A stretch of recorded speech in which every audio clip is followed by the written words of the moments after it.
mais um vídeo falando sobre síndrome fúngica, hoje respondendo dúvida de vocês. E aí, meus amores, tudo bem com vocês? Espero que sim. Então, hoje eu vou responder, gente, dúvidas que vocês têm, que eu recebo com muita frequência, tanto aqui nos comentários do YouTube, quanto lá no Instagram, tá? Eu abri uma caixinha de perguntas, né, pra vocês me mandarem as perguntas, e eu tô cheia de dúvidas de vocês aqui. Eu não sei se vai dar tudo em um vídeo só, então se ficar muito grande, eu vou dividir em duas partes. E antes da gente continuar, já quero pedir pra você deixar seu like, se inscreve no canal se você é novo, se você é nova, deixa um comentário aqui, porque tudo isso, gente, ajuda no engajamento do canal, tá? E isso ajuda também a fazer com que ele cresça cada vez mais e mais. Eu vou começar respondendo as dúvidas de vocês que foram deixadas lá nos comentários do último vídeo sobre síndrome fúngica. O primeiro comentário que eu vou responder é o de Elizabeth Vieira. Liz, um cheiro pra você, tá? Que ela perguntou o seguinte: fale mais quando você tem vontade de comer doce, bolo, se você come arroz com feijão, macarrão, molho de tomate, etc. Antes de fazer o tratamento da síndrome fúngica, eu nunca, assim, ó, na minha vida toda, eu nunca fui fã de doce, tá? Nunca. Nunca gostei tanto que eu lembro, assim, claramente que quando eu era guria ou quando eu tava naquela fase da adolescência, na época da Páscoa, principalmente, meus familiares me davam muito ovo e eu lembro que o ovo chegava a vencer, gente. Quando não vencia, era meu irmão que comia, porque eu nunca fui fã de doce. E eu lembro que quando eu tava na síndrome fúngica, nesse processo de síndrome fúngica, do nada, principalmente quando era próximo ao período da menstruação, eu sentia, gente, uma vontade, assim, incontrolável de comer doce. E era bem nessa época que eu comia, por exemplo, brigadeiro. Eu fazia brigadeiro branco, que eu não gostava nem tanto daquele brigadeiro, né, com cacau ou com achocolatado. Que eu comia realmente coisas mais doces, mas eu nunca fui fã de doce. E aí que quando eu descobri o tratamento da síndrome fúngica, um dos sintomas que Sheila, lá no primeiro vídeo, eu vou deixar ele linkado aqui em cima em algum lugar, tá? Que eu lá ensino a vocês, explico um pouco mais sobre como foi que eu descobri o problema da síndrome fúngica, né? Um dos sintomas que Sheila falava era uma vontade incontrolável por doce e carboidrato. E assim, carboidrato era uma coisa que me pegava, porque eu sempre fui muito fã de sal, de carboidrato, sabe, de pão. Nossa, eu adorava um pão. Mas o açúcar em si mesmo, eu nunca fui fã, mas do nada tinham episódios muito grandes, tanto de açúcar, lembrando aqui agora, tanto de açúcar quanto de carboidratos refinados, ou seja, de pão. Gente, às vezes eu chegava a comer 5, 7 pães por dia, sabe? E eu não comia tudo de vez, mas eu ficava rasgando o pão e comia, então era mais difícil ainda de contabilizar, sabe? No momento que eu comecei mesmo a botar no papel, a fazer as mudanças em relação a meus hábitos e a minha alimentação, que eu via o quanto que eu comia carboidrato e açúcar. Foi aí que eu descobri que um dos sintomas é isso, a vontade incontrolável de açúcar e carboidrato, porque, gente, o fungo, para ele sobreviver no nosso corpo e ele continuar multiplicando, ele precisa de alimento. E o que alimenta o fungo e faz com que ele multiplique, que ele cresça, é exatamente esses alimentos. Então, por exemplo, eu não sei se vocês são assim, mas quando eu tinha o problema da candidíase de repetição, que às vezes até eu tomava um remédio, né, uma pomada ou o fluconazol, por exemplo, que era via oral, e dava uma melhorada, sempre voltava perto da menstruação. Por quê? Porque é a fase que nosso pH ele muda e os fungos, as bactérias que habitam ali dentro do nosso intestino e da nossa região mesmo íntima, porque ali existe também uma colônia de bactérias, elas vão se multiplicando. E se você tá com imunidade baixa, se você tá com o seu, né, intestino sem funcionar bem, sua imunidade lá embaixo, as bactérias e os fungos que não são tão bons, eles vão se multiplicar mais, trazendo novamente o problema da candidíase de repetição. Principalmente se você der os alimentos que o fungo precisa. E se você está num processo de síndrome fúngica, que você já está com essa multiplicação de fungos e bactérias que não são tão bons à nossa saúde, que chegaram até o seu sangue, e você está sentindo essa necessidade de comer doce, é muito pior, tá? E aí que vem a questão. Hoje em dia, gente, com o meu corpo diferente, já realmente, graças a Deus, tratada da síndrome fúngica, Hoje em dia, gente, eu não sinto falta e não sinto vontade absolutamente nenhuma de comer doce. Gente, é zero, assim. É uma coisa inexplicável. Eu não sei, gente, como explicar, além de realmente ser o tratamento da síndrome fúngica, sabe? Quando chega a minha menstruação, primeiro, que eu não sinto mais cólica, gente. Eu não me sinto mal. Eu consigo malhar, eu consigo ter meu dia a dia normal, sem sentir absolutamente nada durante a minha menstruação, antes e após. Não tenho crises de candidíase e de repetição e não sinto mais vontade de comer doce nem carboidrato refinado. Mas é aquela coisa, gente, eu não sinto vontade incontrolável de comer, mas já tiveram episódios, principalmente agora que eu já tô fora do tratamento da síndrome fúngica, de, por exemplo, estar em algum lugar e me dá vontade de comer um pedaço de bolo. Eu como um pedaço de bolo. Às vezes aqui em casa tem um biscoito, gente, mas é um biscoitinho de coco, um negócio gostoso, mas ele tem açúcar e é um doce, sabe? Mesmo que não seja aquele doce super doce, mas ele tem farinha, tem, enfim, coisas que, por exemplo, para quem tá fazendo tratamento não é tão legal. Mas como eu já tô fora do tratamento, quando me dá vontade, raramente eu como. Só que hoje em dia o que eu entendi é que essas coisas, elas não podem fazer parte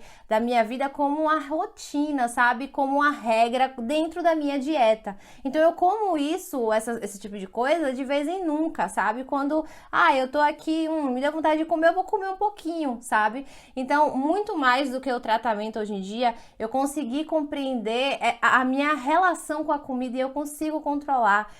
A vontade que às vezes dá quando eu tô em algum lugar que tem um bolo, por exemplo, eu amo bolo de cenoura, gente, nossa.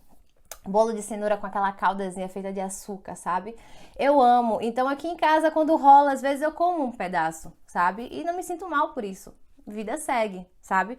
Mas é como eu tô falando, isso não faz parte da minha vida hoje em dia. Tipo, antigamente com certeza eu comeria 3, 4 pedaços. Hoje em dia eu como um pedaço e depois não como mais, entendeu? É questão de controle. Mas quando eu tenho vontade, eu como. Mas a vontade incontrolável que eu tinha antes do tratamento, eu não tenho mais. Ela perguntou também, deixa eu ver aqui, se eu como arroz com feijão, macarrão, molho de tomate, etc. Molho de tomate, gente, eu como sim.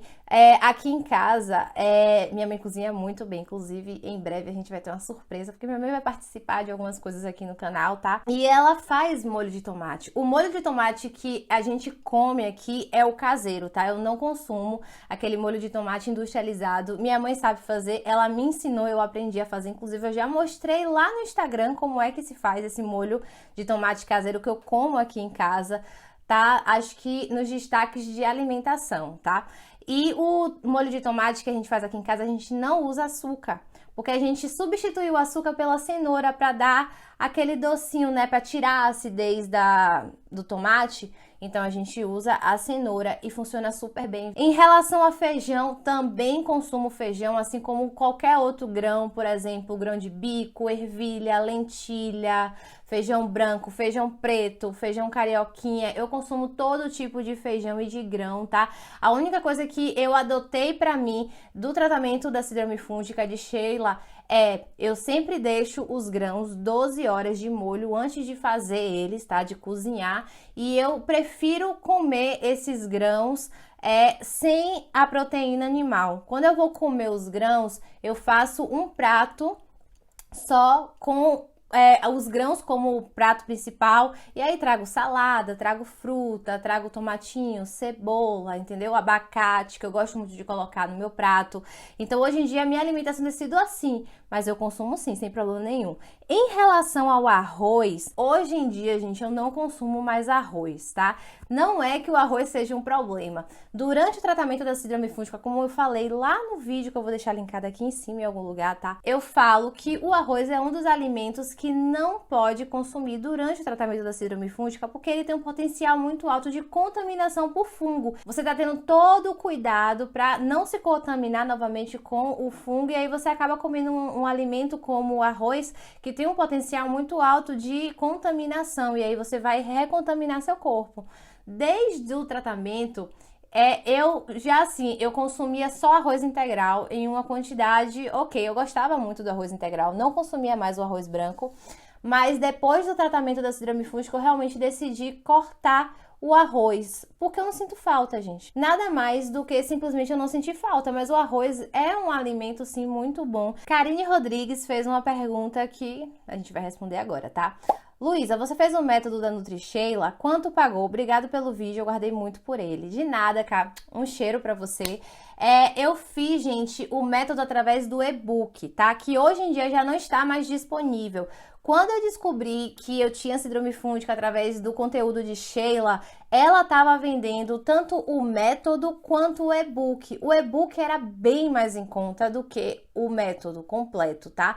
E eu optei naquela época, porque era o que eu tinha condições de pagar, foi o e-book. Eu lembro, gente, que eu tava sem o dinheiro na hora. Eu pedi emprestado, eu pedi cartão emprestado, saí pedindo 10, 15, 20 reais para cada um para juntar o dinheiro e paguei. Eu acho, gente, que eu paguei. Eu não lembro exatamente, não vou mentir para vocês que eu lembro o quanto foi, mas foi pela faixa de uns 250 a 300 reais que eu paguei no e-book de Sheila, tá? E foi através dele que eu fiz o meu tratamento. Ainda hoje, gente, mesmo estando tratada, mesmo estando curada da síndrome fúngica, eu tenho muita vontade de fazer o método de Sheila, porque como eu já falei pra vocês, a nutrição foi tão intensa, mudou tanto minha vida que eu quero fazer faculdade de nutrição, para trabalhar com nutrição funcional, com a nutrição que nutre realmente o corpo, nada relacionado à performance, à nutrição esportiva, porque foi algo que realmente me pegou, porque eu descobri que o mundo ele pode ser muito melhor se as pessoas se alimentarem melhor. E eu quero fazer minha parte em relação a isso. E eu já sei, conversando com Sheila mesmo, ela fala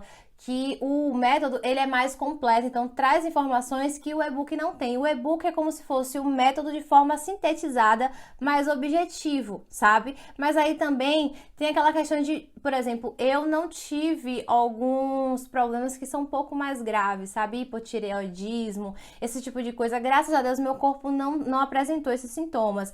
Mas para quem já tá com a saúde bem debilitada, uma coisa mais complexa, pode ser que o método ajude, tá? Além de Sheila, gente, hoje em dia eu tô assim apaixonada pelo trabalho de um nutricionista que, além de fazer o método de Sheila, eu também quero me consultar com ele, porque ele é assim riquíssimo, ele trouxe informações muito ricas e me ajudou a complementar só com as informações que ele divulga no próprio Instagram dele, o meu tratamento da síndrome fúngica com Sheila, tá? Que é Euler. Eu vou deixar aqui embaixo o Instagram de Euler, eu passando aqui pela tela também, tá? Para quem quiser acessar, porque Euler traz informações riquíssimas sobre nutrição, não só sobre questão de desbiose, de supercrescimento fúngico, como Sheila, que é um recorte, mas Euler traz uma visão da nutrição funcional como um todo e é extremamente rico o conteúdo dele. Então, se você quiser lá assistir, ver o conteúdo que ele posta, isso pode também te agregar e muito, não só no tratamento da síndrome fúngica, mas em outros problemas que você possa ter relacionados à sua alimentação e à saúde. Dandara Hauschild, espero que tenha comentado o seu nome certo, mas ela perguntou assim, e o mamão pode? Você fez o programa de Sheila? Gente, eu não vou mentir pra vocês não, eu não lembro se mamão pode ou não pode, porque mamão é uma fruta que eu nunca fui muito fã, então eu não consumi tanto durante o meu tratamento da síndrome fúngica, mas eu acredito que possa. Mas a questão, por exemplo, do mamão, que já é uma fruta mais doce, é que você não exagere, sabe? Por exemplo, frutas doces como manga, melancia, você pode comer, tá? Sem problema nenhum, mas tenham cuidado de não comer, tipo, em excesso, por exemplo, banana também, entendeu? Eu comi banana durante o meu tratamento, comi o mamão, tipo, 1 a 2 vezes por semana, sabe? Então, assim, eu não tenho certeza, eu vou dar uma olhada no e-book e vou deixar aqui embaixo caso não possa, tá? Mas eu acredito que possa sim, mas como eu falei, com reservas, tá? Eliana Gugel perguntou, você tomou algum antifúngico natural ou algum remédio? Cheiro, Eli, deixa eu te falar uma coisa. Todo alimento que a gente consome durante o tratamento da síndrome fúngica, eu não vou dizer todos, mas uns 80% dos alimentos, eles têm ação antifúngica, tá? Principalmente, por exemplo, o alho. E isso eu aprendi com Euler, tá? Não foi nem no tratamento de Sheila, mas com Euler eu aprendi a fazer um molhinho de alho cru, ou seja, eu amasso o alho, misturo com sal, boto um fiozinho de azeite e tempero minha salada com ele para comer, porque o alho é excelente antifúngico. Além do alho, tem o orégano, tem a cúrcuma, tem o gengibre, tem a canela. Gente, todos esses alimentos que podem ser utilizados durante o tratamento da síndrome fúngica, eles têm ação antifúngica natural. Então, quando você pergunta aqui se eu usei algum antifúngico natural, sim, mas foi pela via oral, foi através da minha alimentação, tá? Tanto que aqui ela também pergunta se eu tomei algum remédio. Não. Todos os sintomas da síndrome fúngica que eu tinha, eu resolvi através da minha alimentação. 100% alimentação e suplementação, tá? Eu vivia à base de remédio, tá? Assim, se você me perguntar quais são as OIs, né, remédios antifúngicos que tem por aí para tratar fungo, candidíase, eu conheço praticamente todos, porque eu já tomei todos e nenhum resolveu sem alimentação, tá? Tanto que eu tinha os quadros de candidíase de repetição e em um momento quando eu descobri Sheila, eu falei, velho, eu não vou mais usar esses negócios, eu realmente vou ver se a alimentação funciona ou não. E gente, foi assim, comecei em um dia, no outro dia já apresentou uma diferença gigantesca, sabe? E foi isso que me fez querer continuar e me dar motivação para estar aqui até hoje, porque eu vi realmente que a alimentação é a cura. Tayane Aguiar perguntou, explica como foi o tratamento, por onde começou. Gente, se eu tenho que fazer um vídeo só sobre essa pergunta, tá? Tá, eu vou deixar essa sua pergunta para fazer só um, porque senão o vídeo vai ficar com 1 hora, porque é muita história, mas eu vou guardar aqui, vai? Não se preocupa não, tá? Vou responder a sua pergunta. Marília perguntou se eu como arroz ou macarrão. Não como nenhum dos dois, tá? Macarrão, eu comprei, gente, um aparelhozinho que eu consigo fatiar, tá? Legumes, é legumes ou é verdura, gente? Ai, meu Deus. É abobrinha, por exemplo, beterraba, eu não sei de qual parte eles, né, fazem parte. Mas que eu consigo fazer essas verduras, eu acho, através de um fatiador, elas terem o formato de macarrão, tá? Então, esse tipo de macarrão eu consumo, de abobrinha, de beterraba, mas o macarrão mesmo, feito de farinha de trigo, eu não consumo mais, nenhum arroz. E aqui ela também perguntou se eu usei alguma coisa para tratar candidíase. E eu já respondi a pergunta, né? Mas eu queria só trazer uma coisa a mais, tá, gente? Que durante o ou seja, antes de começar o tratamento de Sheila, eu vivia à base de probiótico, tá? Probiótico nada mais é do que kefir. Sabe as bactérias do bem que existem ali no iogurte, no caso no kefir, que é muito bem falado, né? Que a gente consome e ajuda a manter a saúde da flora intestinal em equilíbrio. Então, eu consumia muito kefir, tá? Eu ainda tenho os kefirs congelados, eu nem sei se os bichinhos ainda estão vivos, mas desde que eu comecei a fazer o tratamento e eu comecei a pesquisar, eu entendi, gente, que o probiótico, ele é bom sim, mas para um corpo saudável, tá?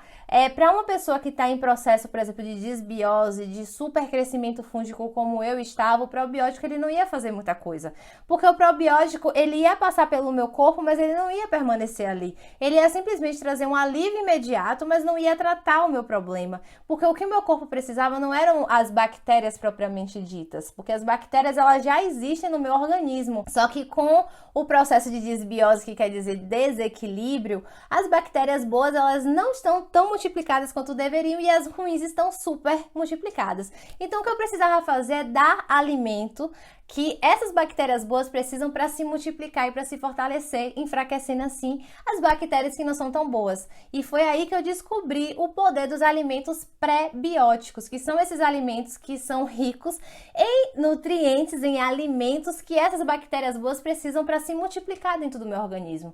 E a partir do momento que eu entendi a importância dos pré-bióticos, eu entendi que não fazia sentido eu só atacar a bactéria que ia passar pelo meu corpo, mas ia sair pelo cocô, ela não ia continuar ali no meu corpo e não ia resolver meu problema. Então, a partir do momento que eu entendi isso, eu parei de tomar o kefir, parei de consumir os probióticos, que inclusive, gente, se você tem nutricionista que passa pra você probiótico, você sabe o quanto é caro, gente. Probiótico de farmácia é caríssimo e não vai resolver seu problema, tá? Você precisa de alimentos pré-bióticos, que são infinitamente mais baratos, você encontra em feiras orgânicas, mercado, e que vão te dar resultados efetivos contra os problemas que você está enfrentando. E eu lembro, gente, eu gastava muito antes de descobrir o kefir, porque o kefir eu cultivava em casa, mas em farmácia a gente vai ver o preço de um probiótico. Probiótico é caríssimo. sabe? E não resolvia meu problema. E é isso, meu amor. Espero que vocês tenham gostado desse vídeo. Eu ainda tenho muita pergunta aqui pra responder pra vocês, mas vai ficar pra um próximo vídeo, senão esse vídeo vai ficar muito longo, tá? Espero que vocês tenham gostado desse tipo de vídeo. Qualquer dúvida, sugestão, crítica, elogio, você já sabe. Deixa aqui nos comentários ou fala comigo em alguma das redes sociais que vão passar por aqui, tá? Se você é novo, se você é nova, seja muito bem-vindo, seja muito bem-vindo e não esquece de se inscrever. Um cheiro, meu amor! E até a próxima, tá bom?